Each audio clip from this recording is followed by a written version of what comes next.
19 наурыз 19 жылы Тоқаев президент атанды. Биыл 19 наурыз 23 жылы депутаттарды сайламақшы. Ал Америка қазақтары 19 наурыз 23 жылы наурызды тойлатпақшы.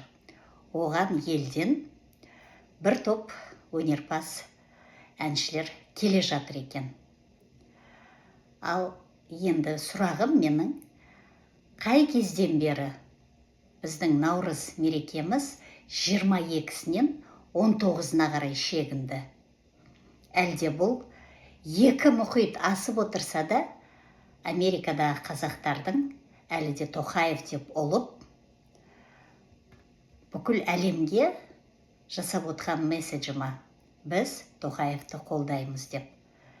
Осы сұраққа